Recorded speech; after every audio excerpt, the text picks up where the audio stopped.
Hello and welcome to In Good Company, a podcast where each week we talk to good people doing great things and celebrate the beauty of connection by word of mouth. I'm your host, Davinia Roberts, and on today's episode, I'm chatting with someone from my circle, Hibaaq Ibrahim, the founder of Moon Juice, a mural and design company based in Minneapolis. In this conversation, we talk about how she's approached her career, leaving a stable job the year the world felt like it was ending, what it took to finally charge what her work is worth, how she arrived at leading her company with joy and curiosity, and we also talk about what's next for Moon Juice. At the end of each episode, our guests pass the mic to someone in their circle, welcoming you into this growing web of friends of friends. Thanks for joining, and if you're here, you're in good company. Thank you. Today, I'm talking to Hibaaq Ibrahim, and she is a muralist based out of the Twin Cities. Thank you so much for doing this. Yeah. We are in her studio right now, which you can see it's beautiful with a work in progress right behind us. But I would love to know, what does Moon Juice mean, and where did you come up with the name? Yeah. So my name is Hibaaq, and people have a really hard time with that name. And I thought that I always wanted some name that was easily rememberable, that people would say, okay, and then they got it. Because that's not my name. Love my name, but people don't really get it. I have that with mine too. And one day I woke up from a nap and the words moon and juice were just in my head. And I was like, that's it. And this is before, I didn't know there was some popular TV show where there's some line about moon juice and everyone thought it was hilarious and they thought it was a reference to that. And I was funny. I don't even know what that is. I don't really watch TV. So Yeah. I had no idea. But the moon I'm just obsessed with moons. When I started painting, pretty much every one of my paintings was of a moon. And I'm obsessed with orange juice. I do fresh squeezed orange juice every single morning. Orange juice, apple juice. Juice is I say this with my full chest. It's one of my reasons for living. If I can have a cold glass of orange juice, does not matter if I'm sad or angry or whatever. I'm oh, this is the best. You're and I'm back. Yes. I'm moons and juice. I'm that's me. That's what's in my heart. I had no idea. How did you get interested in the moon? I've just always liked the moon since I was a kid. There's this specific style. I don't know what it's called, but it's kind of witch themed style. And it has a lot of moons and crystals. And I'm not all that interested in the spiritual side of that. Right. The aesthetic side, I'm hell yeah, sign me up. I love moons. I love anything with earth. And I just feel the moon, I feel a connection to it. When I see the moon at night, I feel so much more connected to that than the sun. I love the sun, but something about the moon, I'm that this is me. This feels like me. And so I just like moons. Yeah. And you can just gaze and get lost. I think when I was a kid, when I was driving home from practice late night, I would always put my head against the window and look at the moon. And I always thought the moon was a mirror of the earth. Because, it kind of looks like the craters. And it looks like it could be the map. But for a long time as a kid, that's what I thought. Yeah. But I thought the moon was a lamp when I was a kid. And I still am no, that's a lamp. Yeah. I still think it's a mirror a little bit too. So yes, keep that childlike energy going, You do love nature. I know that about you. It's one of your inspirations. And you mentioned that when you did your first floral mural, it felt easy. Yeah. And is that because of your connection to nature, or why did it feel easy for you? Well, it was the first time that someone had asked me to design something. And I know she wanted something with plants. And I've always loved Minnesota plants. I've gone on walks and bike rides and just observed plants and things since I was a kid. And I've always looked at them and drawn them in journal. And I just like to observe them. I think it's it's a free activity. Yes. It makes me happy. A little nature walk has always made me happy. And so I thought that I connected with the subject so much that I was okay, I know I like this plant. I like this plant. Yeah. I threw in some tropical plants, and then I kind of just put them together like a collage. And the client was perfect. This is what I want. I was what? Because I thought there would be some pushback to do this differently or switch that. And I was oh, it was that easy? And then I thought maybe this is for me. I think that would be my next question is, when did you think, I'm good at this? I feel like this is what I want to do. Was it just post that first experience? Or? Yes. And then I realized my second and third mural, I really liked working with clients. I felt it was a collaboration. in a way, like it's my style, but I feel like I am taking their wishes and turning it into something that I kind of transmute through my brain. And it involves a lot of things that I really like doing, which is like listening, trying to figure out what people are getting at, which is probably why I like majored in philosophy. I like getting to the root of the why. And so I'm like, well, what motivates these people? Why do they like this thing? I feel like it's almost like storytelling in a way. Yeah. I'm not very good at verbal storytelling or writing, but I feel like I can tell a story through art. And so it's my way of being able to express something, and it's something I get to do for someone else, which I love. And, someone doesn't know what they're trying to get at with the art. They don't know how to explain it. They don't have the words. They don't have the visual language or skills. That's where I come in. I'm basically a translator. So people will say a bunch of things, word salad, and they'll say these colors and I love this thing. And in the 60s, I really like this. And so I'm like, okay, I'm taking all of that. I'm putting it into one image. And I just think that's cool. Such a skill to be able to do that because it can be very overwhelming. I've been in that space where people are pitching to you and they say, I have this idea, and you kind of need to ground it in some way. And so what is your process like when you are meeting with a client? Do they come to you with a pitch that's like more formal, or is it conversation? What is your approach to that? It's usually a conversation. They'll say, I saw your work here. Can you do something for us? And that's usually where it starts. And they'll say something like, we want a welcoming mural for this. Like that's probably the number one request I get. I've noticed over the years is that I've kind of become the person who makes like welcome murals. That's very honoring. You know, that people are like, we think your art is welcoming. Yeah. And I feel like it's a reflection of me because I've always been a person that people feel invited to talk to. And sometimes, that gets crazy when people tell me everything that's ever happened to them. But, I'd like to think that I'm a person who has a lot of patience for that. And I have a lot of capacity for other people. Yes. And so, to me, it's an honor that people feel comfortable around me. And I love that my murals get to do that for other people. A lot of my murals are in gathering spaces, coffee shops, restaurants, offices, schools. And I just really like that. And then what people mainly do when they come to me is just say a bunch of ideas of kind of what they're looking for. But people don't usually tell me aesthetic wise what to do because they come to me specifically for what I do. They know what it is that you do already. And I like that. Yeah. Okay, so you studied philosophy. Why philosophy? Do you have anyone else in your family that has studied that, or?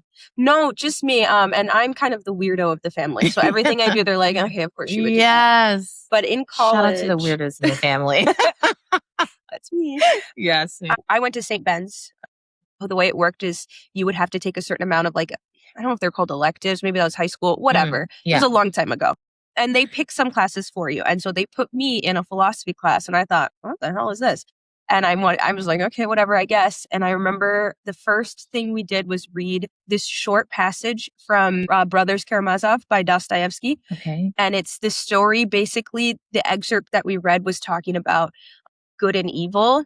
And why do bad things happen to good people? And is this world just? And I just remember thinking, my God, I get to sit here and yap about thoughts and not have to have a necessary conclusion, which I have ADHD, so I'm a yapper anyway, but I'm also really an explorer. I just love exploring ideas, and I don't necessarily care if I have an answer to them.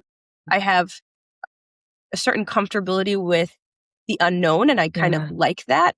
And so I think fundamentally we can't know everything. And so I was pretty much the only student who gave it in the class. Everyone else was like, the box another question. It was me, teacher's pet, nerd, really annoying. And I was the only one who passed that class. And I thought, why does no one else care about this? I was like, hey guys, come on, we don't care about the meaning of life. And that book really actually got me back into spirituality. Yes. Beautiful. And I thought about, I came to my own conclusions of why, good things happen to bad people and good people, and things just happen. And I just thought being able to sit and explore ideas was just magical. So what was the jump from studying philosophy to then moving into a career with art and murals? It seems far, but also in some ways maybe not. but I'm curious how that happened. Well, I can't remember a time of knowing what I wanted to do when I was a kid. I always felt very different in that way, where I was like, I don't know about a career. I'm just out here trying to vibe. And I'm like, I just like things and I want to explore things. And I would always say, like, if I could get paid to research and learn things, then I would love that. And so for me, it was, I couldn't get a job in philosophy, or not what I wanted. I didn't want to go back into academia because I thought academia was elitist and it was racist and there were so many things. A little bit of a narrow reach. Yeah. And I was the only person of color in the department. I was the only woman. Oh, and wow. so I was like, yikes, I don't like this. And everyone thinks my ideas are so interesting. And I'm like, no, I'm just not a white man. That's really all it is. And so I thought, I'm not into this. Let me go explore something that I know anything about. And so I originally thought maybe I'd be a social worker. And then I met some social workers and they were really burnt out. And I said, I cannot do this. Yeah. And so I thought, what's a way I can help people and not do that? And so then I got into youth work for 8 years.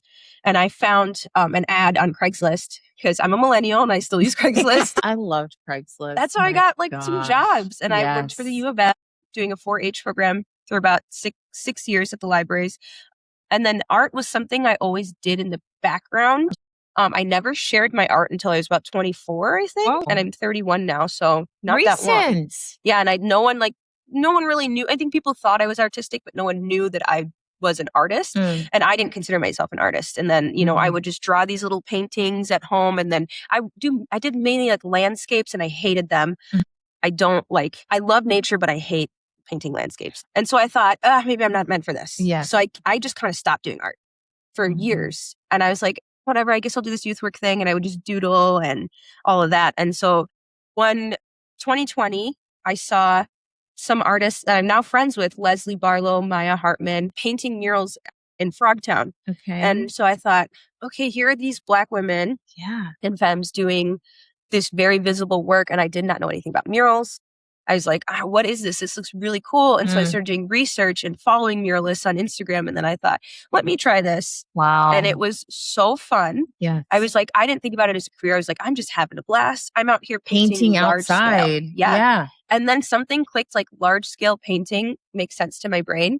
I'm not very good about little things. Okay. They're very hard for me to conceptualize. Like I just think big when I'm painting. So to me, a mural that is 40 feet long and 20 feet wide, I'm like, this is perfect. Yeah. I understand how to design What is it about the scale that helps your brain process it? I think it's maybe because I think of art as like something that is really big. It has a big impact, it affects you in a big way. And I've always loved the feeling, like when I was a kid, I loved Alice in Wonderland. I loved anything that had like people who were small living in a big world. Yes. So like that idea of stepping into a painting, I'm obsessed with. And I feel like that's kind of what my murals are. It's like, this plant is 6 feet tall. It's bigger than you.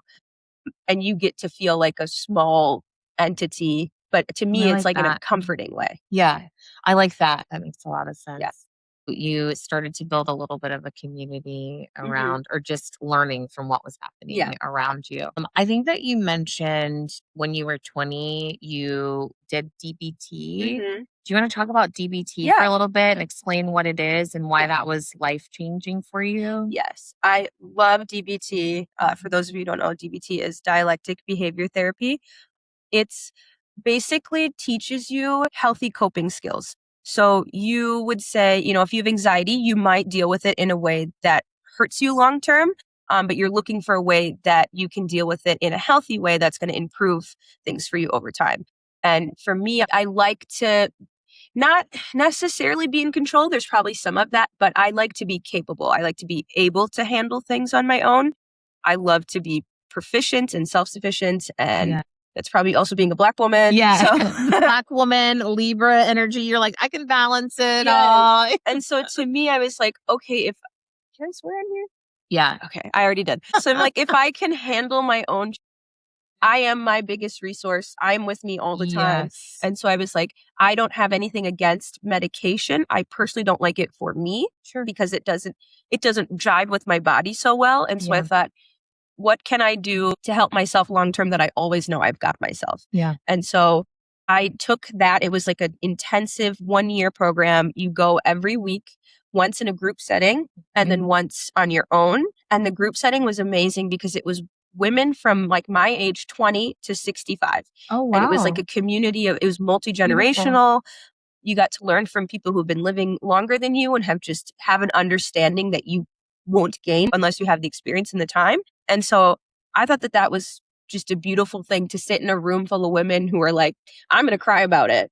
And I was like, hell yeah, I'm going to cry about it too. Yes. And no one was judging.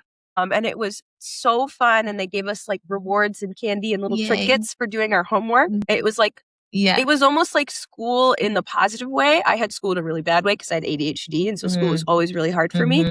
But it changed my life in a way where, you know, I have learned to let go of anger. I had anger issues when I was younger. No one who knows me now would think I have ever been angry because I am so calm most of the time. But I'm like, that was not the case before. I have learned to not take things personally. I have learned how to just kind of roll with it. And when life is hard, I lean on my gratitude a lot. Like right now, it's a really weird time for artists. Funding is low. Times are tough for a lot of artists. And so being able to keep your head on. Because the situation's the same either way. Right. It's just how I deal with it helps me be able to create. And so I'm like, if I can be in a good mental space, I can actually create art. I can manage my business. And I've said this, owning a business is the biggest test of like your mental stability. It will show you in which ways you are crazy and what you have to deal with because you're constantly dealing with people. You're dealing with money. You're dealing with like, if you have a bad money mindset or like, not bad, but like a learned money mindset, which is very common for most of us. That is like, oh, I'm scared. I don't want to talk about that. And all of these things I was able to do sufficiently because I know I have the coping skills. I have those to fall back on.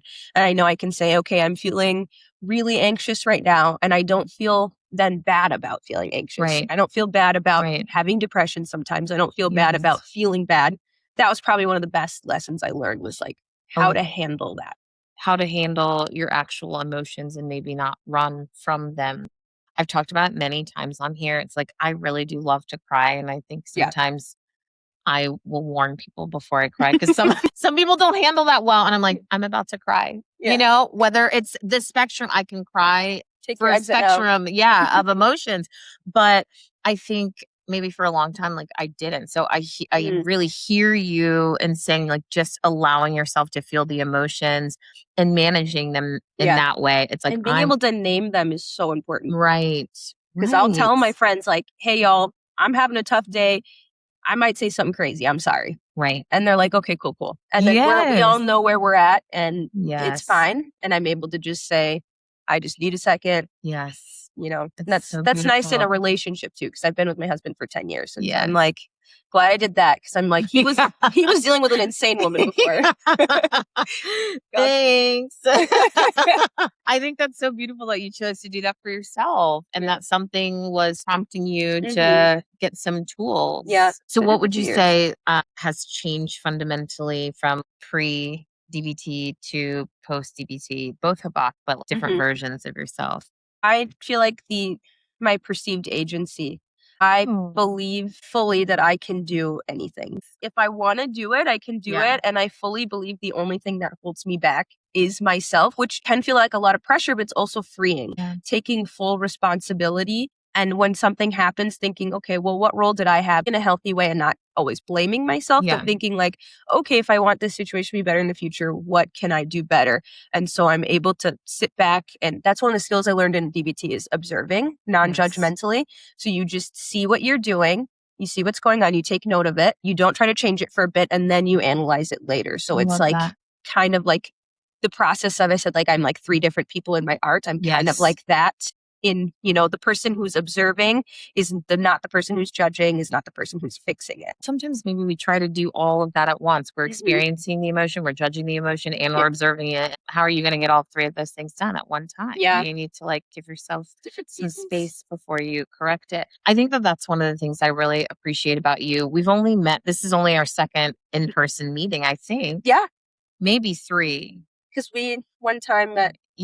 We met out, but then I think maybe I saw you at like a festival or something like that. But really, like only our second conversation. But one of the things I do appreciate about you is your mindset, and it's wrangling the mind and being able to say, once I realized that I could be successful, it just felt really easy. But I think that that's like a really interesting mindset to have. It's very positive. It's very affirming. Is that a product of DBT, or is that the work moving through you and you're building momentum? Where did the mindset come from? I think it was partially DBT because I saw the power of having a mindset that you have built and almost like a code that you've decided for yourself, and how that can help stabilize you. You can't control the world. You can really only control you. And I think some of it is innate. Like, I'm such a curious person. And I'm always looking at things in a way of like, I wonder what that is. And so that's a nice way to, I've just tried to adopt that to looking at myself, because that's how I looked at the world, but I didn't always use that for me. Right. So Why when I do we switched do over, that? Why do we do that? Look outward and give one perspective, and then to yourself a different. It's and then really it's like you get a useful. lot of grace for people and yourself. Like, when people make mistakes, I am never quick to say, like, point fingers or blame. I just kind of assume the best of people.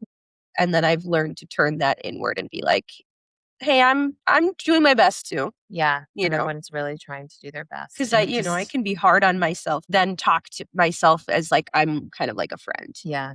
Like, That's hey, girl, beautiful. what's up? Yeah. You doing okay? What you need right now? Should we Yeah. take it down a notch? Yeah, absolutely. So I think that mindset is like a really great transition into how you've applied it to your business, what it felt like for you to decide to go all in on Moon Juice and charge what you wanted to charge. So I was at first charging less because I thought, okay, I value experience right now more than money. Yeah. And I thought, okay, this is going to help me be able to make more money later. So I was thinking about it strategically, but then I had a hard time transitioning from like, okay, I have the experience now. Do I start charging more? And I was like, I don't know. I'm scared. And I was kind of just waiting around. And I had this woman named Joan help me, and she kind of mentored me, and we'd have 1 week meetings. And she was the one, her and my husband, who were like, clearly you're fine. You've matched your salary. That was my goal, is like, once I can match my salary, I will seriously consider quitting my job. My salary was low, so it was actually not that hard. It was like, I had a 2-year plan and I did it in 8 months. And so it's like, okay, I know what I'm doing. But then you think, okay, I had a government job with government benefits. And so for anyone who has it, real scary to give that up. And you think, okay, if I need to go to the hospital, it's like, if you have a government job, it can be really cheap. But if you're self-employed and you have self-employed health insurance, the deductibles are crazy. So logistically, I was like a little bit scared. What if I don't make enough, and blah, blah, blah, blah, blah. But then, really, I thought everything is temporary. There's seasons to everything. If something doesn't work out, I could just go back. I think a lot of people think if you take one direction, it's permanent. Yes. And I don't really, if I look within myself, I don't believe that. I feel like everything is like, you can do this for a period of time and just decide to quit and not do it anymore. And so it was during the pandemic. So the world was burning, everything was going crazy. And I was like, were you in Minneapolis proper at that time too? Yeah. And lots of buildings by my house were burning down. I don't think people who didn't live in Minnesota or the Twin Cities understand what that did to people that were living in the cities. You just got a different perspective. You were like, the world could end. Why don't I just quit my job? Yes. Whatever. What does it matter? It's like, what could get worse than what's happening right now in my backyard? Yeah, absolutely. And so I decided, I'm just going to leap. I'm just going to do it. If it doesn't work out, whatever. And I wasn't so much worried about what other people would think, because I have always done stuff in a way that people are like, what is she doing? So I never really had the thought of like, are they going to judge me? I'm like, they're doing it anyway, whatever. Yeah. Like, I was a brown immigrant who was chubby and Muslim in a white racist community growing up. So, I didn't have the acceptance to begin with. Yes. So I never really counted on it. And I'm in a weird way kind of grateful to that because I'm like, I guess I don't really care that much what people think. Because what are they going to do for me? Yeah. And you've experienced it already. Yeah. It's incredible what happens in your life, how that can be a tool, or I don't want to say armor because it sounds so rigid, but it can just be a gift of strength for you to be able to navigate perhaps what you encounter later. And I think it's also like my ADHD. I really don't like being told what to do. I got a real problem with authority, and I always did. And so I'm like, you guys can't tell me what to do. I'll do whatever I want. Paint on that. And so I'm like, I feel like I was always meant to do something non-traditional. I had another conversation this week with somebody who left corporate America and was, you know, chasing their dreams too. And it's a similar energy of having more to offer if they had space and freedom to do it. And I think that there's many people that have that little flame, and the reality of the world sometimes is like, no, but you got to do these things. Yeah. And it makes the flame smaller, and maybe you find a little outlet here and there, but it really does take a lot of courage and guts to make the leap and just try. And working for people just has always made me depressed. It's always been against my nature. And I've always thought, I am in a box, I'm in a prison, I feel stifled. And it could be a job I love. It's just the fact of working on someone's schedule was always like a jail sentence to me. I hated it. And it's like, I loved working with kids. But after the years, I was like, I'm so tired of having my hours scheduled, because I worked at a public library, and the way they have to do it to be efficient is schedule everyone in hour blocks for certain shifts of stuff. And it was just making my nervous system out of whack. And I thought, I can't really live like this. I'm like, I would rather do anything else. Yeah. I was starting to think like, should I go move to my family in Africa? Like, I can't do this anymore. I just want to be outside, and I just want to make things and think about things. Yeah. And so I was like, the pressure was getting to be too much, and it was like something had to give. And once I saw that I could make a decent living doing art, I was like, all right, I have to go. You believe in manifestation, right? Hell yeah. Manifesting. I think that that's a word that's used a lot, and a lot of people have a lot of different definitions for what that means. What is manifestation or manifesting look like for you? Because I'm just imagining your journey. I'm imagining the thought, the energy, what you would have put into that. To me, I like the phrase speaking it into existence. I feel like manifestation isn't like something where you say, I want $1 million, and then it comes floating down to you. Right. I think it's putting yourself intentionally in the path to receive what you are looking for. It's like what you are seeking is seeking you. The times where I've had more negative thought patterns and I'm just constantly thinking about what I don't want, and those things came to me delivered like quickly, one day shipping. You're like, I'm powerful. Why are you here? And so I've always thought, like, if I just think about the thing that I want to do, plan it out in my head, and can work. Like, there's a lot of work involved in manifestation. It's the initial thing. It's like the key to your car. Like it starts the car, but you have to drive the vehicle. You have to drive it. You got to find the key. You got to get in proximity to the car, but you still ultimately have to drive. So like when I was saying I want to make 6 figures, the second year I was doing muraling, I made 6 figures. And I was telling anyone who would listen, I was like, I'm going to make 6 figures this year. And everyone was like, good luck with that, idiot. And people were literally looking at me like, who do you think you are? And it was kind of making some people pissed off. And I was like, ooh, I must be onto something. Right. Because I'm like, ooh, they're getting mad. Okay, good for me. And so I just kept saying it. And then it made me really think about what kind of projects can I take on? Who should I be talking to? So it gave me the clarity of vision to be able to find what I'm looking for. Because if you don't know what you want, there's really not a good path to achieve it. And so for me, manifestation is naming the thing that I want in a clear way so that I can actually get that thing. Yeah. It's like out of the notebook and kind of into the world. Think about it, maybe write about it, but then actually stepping towards it a bit. It's very powerful. I mean, I think your thoughts really can become actions. I studied yoga philosophy, and I think that that's a lot of what it taught me too, is just wrangling the mind a bit, like not stopping the thoughts that come through, but it's like, what are the ones that I want to focus on? Yeah. What are the ones that I do want to come to the You're like, I'll forefront? pick that one up. Yeah, exactly. What do I want to actually come to the forefront? What do I want to share externally? So Yeah. 30 was a big year Yeah. for you, right? What was the big like revelation around 30, or why was it such a big year for you? I feel like the 2 years, like 28 and 29 were Yeah. super weird. And I went through another, like, who am I? And like, I had figured it out, and I had a 5-year plan. When I was 25, it was when I was starting to think about quitting my job and doing murals. I was like, this is my 5-year plan. And I had achieved every single goal in my 5-year plan. Amazing. And then I was like, what now? Yeah. Like, what do I do?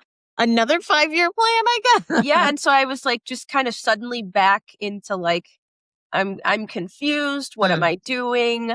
I feel like I've kind of perfected my murals now. And now I'm like, not bored, but I'm like, I'm really hungry for something else. Yes. And so I'm like, okay, I'm getting tired.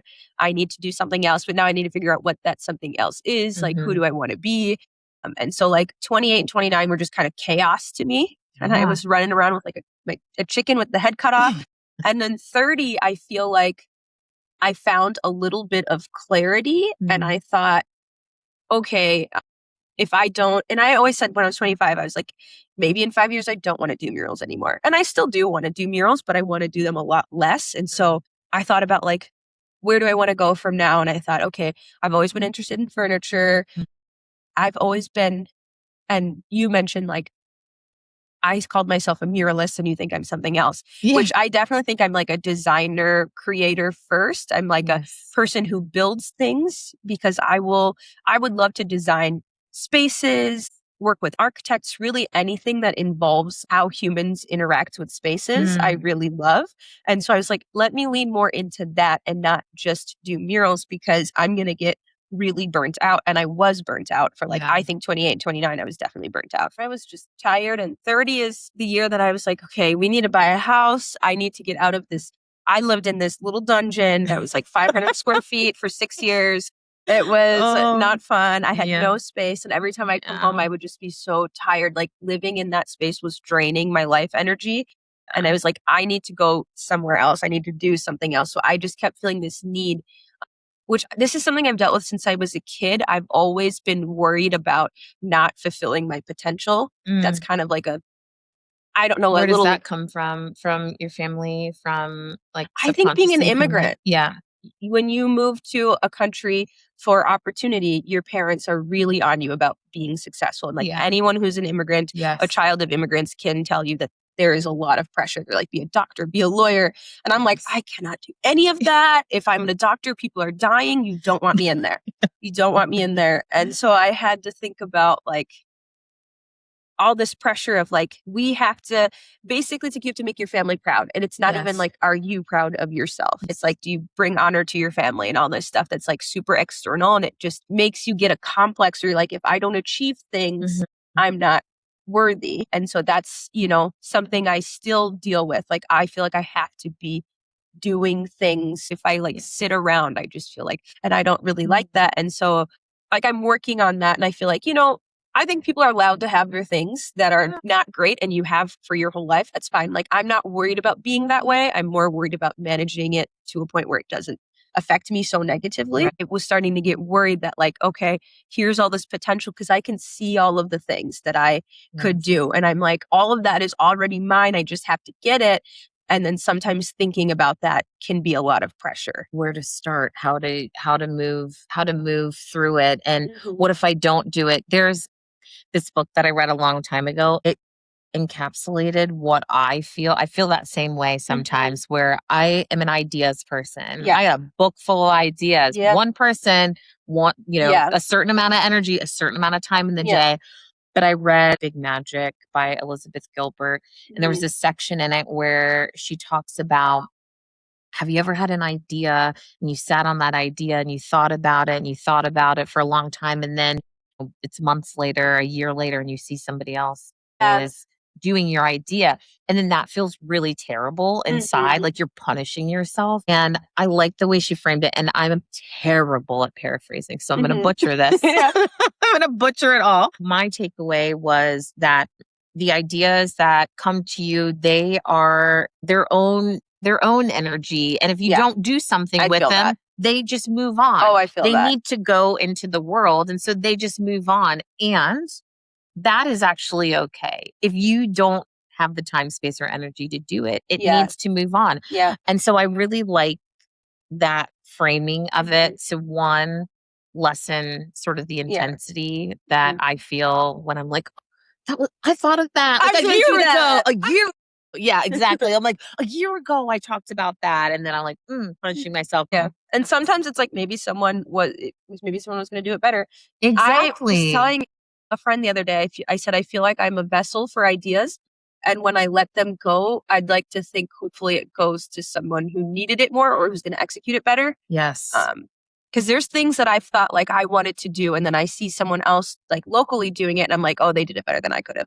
Right. That was meant for them. Right. I'm like, okay, let me let that go. Yeah. It's a really positive way. It's not a way out of executing anything, but you only have so many resources and not everything can be a priority in your life. So thinking about expansion, you've talked about woodworking and furniture building, and I saw a little piece in here that you're working on. Why wood? Why furniture? Because it's in people's homes. You know, I really believe in the power of your environment to affect your mood. And I've always been interested in home design. I've actually was interested in that before any other art. Like I was obsessed with HGTV as a kid. I loved watching the way they would take furniture, you know, repaint it or redo it somehow and you know, make it more the style of the person. Yes. I think pieces have a certain energy to them that can bring something really positive to a space, depending on like the intentions you had when you were doing it. And so I really want to be able to affect people in a positive way in like their sacred spaces, which I think homes are sacred spaces.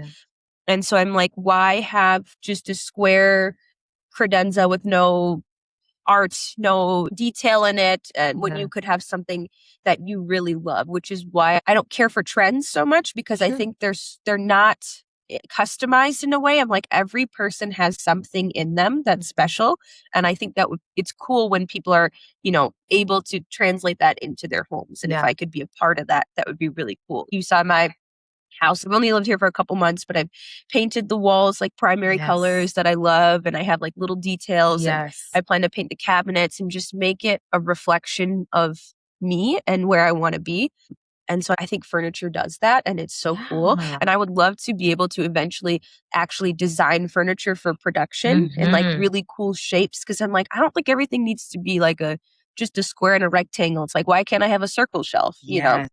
Remind me, post this. I'm going to text you some photos from this exhibition that I went to in Japan, and it's all it's furniture. Yes. And I think it would be very inspiring. It was like, you know, something that was a square, and then you pull it all apart and it goes to two triangles, and the inside is a desk. And so, you know, it's just like multifunctional, and it looks like, it looks really simple, but it's more than what it is. So there's a lot of really cool examples like that. People used to have toilets that were pink and purple in the 60s, and it was all really customized because it's like, I don't think capitalism had gotten people in a chokehold in the way that it does now, where everyone's like, what about selling the house? And it's like, I don't care about selling the house. I really don't. When I get to it, sure, maybe I'll reverse some of my stuff, but I'm not going to live my life thinking, okay, well, what would this other person want who could potentially buy my home in 30 years? It's like, really silly. That's stupid. And people say like, don't do stuff to your car because it's like the resale value. It's my car. It's my car. I really don't care. I'm paying for this. Okay, we have to show some love to the folks that make this show possible. Today's episode is brought to you by Studio Bonded, the design studio that builds brands that bond with the senses. If you're into thoughtful design made by talented people who really care, then you're in good company. Check them out at studiobonded.com. We're back. Let's rejoin the conversation with our guests. Tell me how you met Gopher. Yeah, Gopher is this really wild old man. I love him. He's like a master woodworker. He can build anything. He can build an Adirondack chair with no plans. And I've been to his wood shop and he'll just sit there and be like, okay, today I'm going to make this table, and he gets custom orders. And that's something that I want to do. And so I really believe in, like, if you want to do something, you have to figure out how to, talk to someone who does this thing, put yourself in a position to learn the skills that you need to be able to do it. And so he is in the place that I want to be. So his advice is very valuable to me. Yeah. Because people are contacting him and saying, like, hey, I need this desk built. I need this cabinet built. Everything in his home, he's pretty much built himself. He makes these little tractors that are all wood, and the wheels work, and they have the little steering wheel, and you can actually spin the stuff.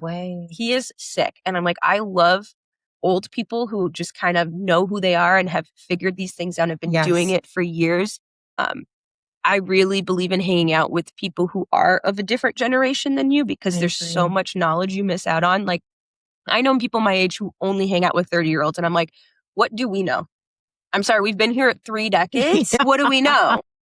So it's like, I like to hang out with people I have friends who are 65. I have friends who are 45. I have friends who are 25. And I just think it's super cool to learn all that. And so I'm learning from him kind of the basics, but I have projects in my house that I want to do that I don't know how to build. So I'm going to a credenza is the first thing I want to build. So I'm going to figure out a plan, maybe buy a plan, and then he'll help me put it all together. The only way I learn is just doing stuff. Right. So I'm like, if I'm at his shop and I go and learn how to do this thing, then that's going to click in my mind, because I don't understand, like, here's these written instructions. I'm like, my brain's exploding. You need to be in action, using the hands, like allowing the mistakes to happen, so you can say next time, like, oh, this is how we don't get here. I'm the same way. Like, project-based learning. I'm a big proponent of project-based learning. Like, you want to do something, find a project. That's your starting point. What do you think Moon Juice furniture or Moon Juice woodworking would look like? Okay. Do you see actually that water bottle? Maybe I should bring that over. Yeah. That so cool. is like a functional thing that you need. That's so cool. It looks like something I would make. Everyone thinks I designed it. I love it. And so it would be something that is like very like fun shapes. I like curved lines a lot. So I would like not have very many 90-degree angles. Everything would be kind of like, I like a little kid world. Like, I love children's furniture. It's so fun. I would actually love to design children's furniture, but I would love to design furniture for adults in the way that children's furniture is designed. Yeah. They don't care so much about like aesthetic. They're like, is it fun? Is it cute? Do the kids like it? Is it comfortable? Is it cute? Is it easy to maintain? Like all of the same elements, but maybe with a little bit more like energy in them. Yeah. Not beige. Something fun and happy that like you can have in your home. It's like, you need things anyway. Why can't they just be fun? You said a phrase that I've actually never heard put this way before, and you said plan for joy. Where did you come up with that phrase, and how are you planning for joy? Well, I think it was a couple years ago, I asked my husband, I said, what's your favorite thing about me? And he said, you're always looking for things to be happy about, and you always find them. And I was like, holy I do that. I go on walks every day, because I'm like, I'm going to go see the China asters that my neighbor's growing, because I knew where all these flowers were, and I love those flowers. I would see them every day, and they were still just as joyful, even though I've seen them 1,000 times. Right. And so I'm like, I would find these little ways to be happy. And so people describe me as a happy person, as a joyful person, even though I'm like, I do carry a lot of like sadness and other emotions. I have, like anyone, a wide range of emotions, but I think it's often the people who experience the more like negative emotions who are happier, because you can understand the weight of happiness. And then I've kind of figured out like, okay, I want to feel good. I want to feel content. What can I do? These are things I've naturally done since I was a kid. I've always gone on walks to look at flowers. I've always said, oh my God, I love that color. Like, when I see certain colors, I'm just overjoyed. And there's things that I love. And whenever I see something I love, I name it and I like tell someone about it. And so my husband saying that helped me realize that I am actually doing that on purpose. I didn't really know that I was doing that. And once I realized that, now I'm a little more even intentional about it. Okay, there's this antique shop that I really want to see. I'll save it in my phone. I'll make a plan for like July 7th. I'll go to this shop and I will, see this thing. I don't even plan to buy anything. I just want to go see it. And so I know if I'm putting out things and doing things that bring me positive energy, it kind of fights some of the negativity I feel about the world, which is actually what I think about my art practice and why I call it like a joyful practice, is because the world has so much ugliness in it. There's so many people destroying other people's lives and land and access to food and hoarding and all this crazy stuff. And I'm like, if I can put out as much positive stuff as I can, I'm helping combat some of that evil energy that's out in the world. It's a really beautiful decision, not only for yourself, but also for the community, the city, the broader world that we live in. I think everyone should choose to plan for joy. We need it now more than ever. We really do need it now more than ever. I think that that's a really beautiful way of engaging with life and yourself afloat, especially the fact that you have something that is in physical form that people can see and that people can interact with. It's really quite beautiful. People always say that my work is joyful, and it's not something I necessarily said to them, but picking up what I'm putting down. So that's cool that they know when I'm thinking of stuff and people repeat back to me kind of what my intention was. I'm like, hell yeah. Intention received. Yes. That's so like, beautiful. Cool. Yeah. I said to my friends' kids today before I was leaving, I was like, it's a great day to have a great day. So have a great one. And they were like, oh, okay. They'll think about that 10 years later and be like, Auntie said something really interesting.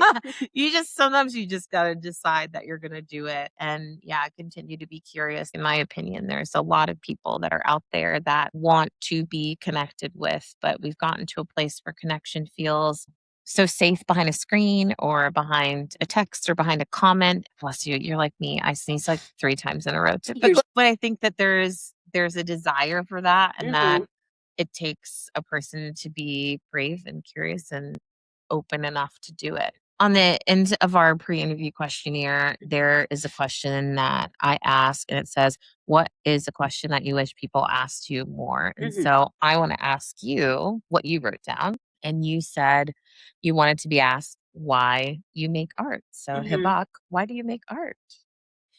My friend Patricio, actually, we were doing a residency in Grand Marais, and we were driving up. It's like 4.5 hours. Like, one of the most thoughtful people I know. He's so good at asking questions. I really admire that about him. And he said, why do you make art? And that was like probably one of the first times someone had asked me that. Wow. And I just was like, what? And I really sat and I thought about through the whole ride. And at the end, I was like, I guess I'm just trying to build the kind of world that I needed, which was a place to feel comfortable, loved, happy, someplace where you can feel free to explore and ask questions.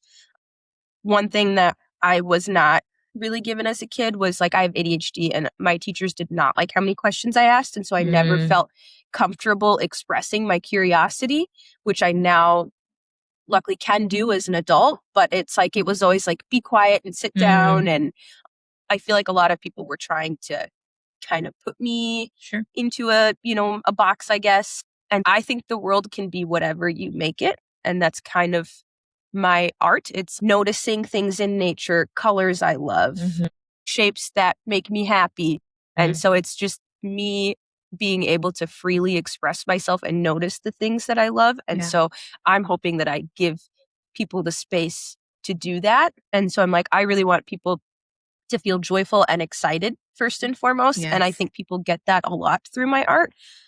And so I feel like I'm able to give people maybe permission to just kind of be themselves and dream more. And that's one comment I get from people a lot, because I do talk about my art and the inspirations and how much I love nature and stuff. And people say, you've inspired me to kind of try to go into that. I met this guy at a bar, and I'm someone needs to stop me, because I go to bars alone sometimes just to go yap, because I'm I yap too much to my husband, and I'm I need to space this out. This man cannot listen to me for 6 hours. So sometimes I'll go and just find a stranger and go talk to them, which very extroverted activities. And I remember I told this guy, and I don't know why I said this. Like my frontal lobe is not developed. I said, "You look like you dress up as SpongeBob for Halloween." And I just said that to him. And he goes, "Oh my God, I do." No. I swear to God, he had for the last couple of years. And I thought that was so funny. And he messaged me recently because I told him about my career. I say shit like that to people all the time. My husband's like, why? It's one thing to say it, but it's a second thing for it to be true. And that happens all the time. I clock people's tea immediately. Yeah. You're like, it's giving yellow, it's giving square. I was like, I'm seeing Bikini Bottom. And then we got into a conversation about like my art career and what I do. And by the end of it, I've told him like, propose to your fiance. I'm just being really annoying. But he messaged me recently and he said, you inspired me to pick up my art again. Engaged. And I was like, oh my God. Wonderful. I'm like, that's amazing. And so I'm like, I would like to help inspire people in some way to be themselves. I feel like when you're living in a way that's authentically you and you're just trying to do your best, it's inspiring. It's inspiring regardless if people are able to give you that feedback or not. Just to see someone being like, I'm going to do whatever that I want to do is like, cool, maybe I can do that. Exactly. Not work in this cubicle and be or depressed. Be like, wait, what would I do if I could just do whatever it is that I wanted to do? What would that be? Yeah. What would that look like? I mean, just the questioning is really everyone's cool. Thing. Everyone's got something they're interested in. Everyone has something to offer. Yes. And I'm like, I just want to see what other people have to offer. And if it takes just like seeing someone else do it, I'm hoping that that's like, then they can go do it, you know? It's beautiful. I love it. We need that. We are to the end of our conversation where we're going to ask the final 3 questions. Are you ready for the final 3, Hibaaq? Yeah. Okay, here we go. Who are you and what do you do? I am Hibaaq Ibrahim. I am a muralist, builder, designer based in Minneapolis, and I make joyful art. Beautiful. What do you need? Easy question. I know. Every time I ask people are like, take a deep breath in, you know? I think I'd answered this in a different way and I thought about it. I think I need space and time and freedom, which the space and time are the freedom. So that's one thing. Like I bought this house because it has enough space to basically be the next chapter of me. I'm able to build things here and be outside and be calm. And the things that I had in multiple spaces before are all in one. And that's really comforting and awesome. And now I feel like I have the space to dream again. And I just have space to be really weird. Like I've noticed I'm like dancing more. I'm doing weird that I used to do as a kid now that I just have the space to do it. And it's kind of awesome. I love it. Do you need anything from the people that might be watching? I think is also. Yeah. Okay. I need y'all to just know that I exist and look at my stuff. And then what do you have to offer?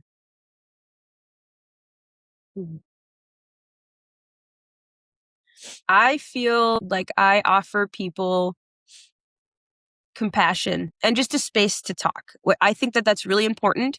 I think there's a lot of really transactional relationships now in this late stage capitalism world where people think they have to do everything individually. And I mean, I just recently saw a debate about whether it's rude for your friends to ask you to pick them up from the airport. What? And I thought that was insane. I'm like, of course, I would love my friends to ask me to pick them up from the airport. It's one of my favorite things to do is drop people off and pick people up at the airport. Yeah. It's kind of one of their happiest moments. They're like, I'm going on a trip or I just came back from a really fabulous trip. And it's like, it's community is, I guess community is what I offer people. Like I am okay with them being their full selves, which means the good and the bad. Like, you know, I thought about like all of my friends have things I really love and all of my friends have things that annoy me and I annoy them as well. And I love being able to be in relationships where we say, okay, here's this thing about you that kind of pisses me off, but you are a person I love and I really don't care that you piss me off. Right. And so to be a person who just lets people be their whole selves, to me is like, that's a gift that I am given and that I really want to give to other people. And I think that like even career-wise, people come to me all the time for career advice. I have young people ask, because I was a youth mentor for about 8 years. And people ask me, how do you do this? And I say, come onto my projects. Let's do, That's a little workshop. I'm able to offer people not only like the community and compassion, but like skills. If I really believe in passing those on, because without artists in Minneapolis and St. Paul, I would not have known what I was doing without them being kind to me and saying, hey, come on and paint with me. I'll teach you what I do. And without community now, it's like I wouldn't be where I am, because so many of my jobs are from people vouching for me, word of mouth. And it's just knowing people and having been in community for so long. It's like I see in the ways in which it helps other people. So I want to be a community person. And I want to one day in this like town that I live in, I want the young people to come to my shop and say, Hibaaq will teach us woodworking. And it's like, and I will. Yes, you will. I'm so excited for you and the next version of Moon Juice and the next version of yourself over the next decade too. I think when I met you initially, I was like, oh, I want to know Hibaaq more. So I don't live here anymore, but I'm glad that you were available to do this. It was really nice. So thanks for doing it. Awesome. Thank you.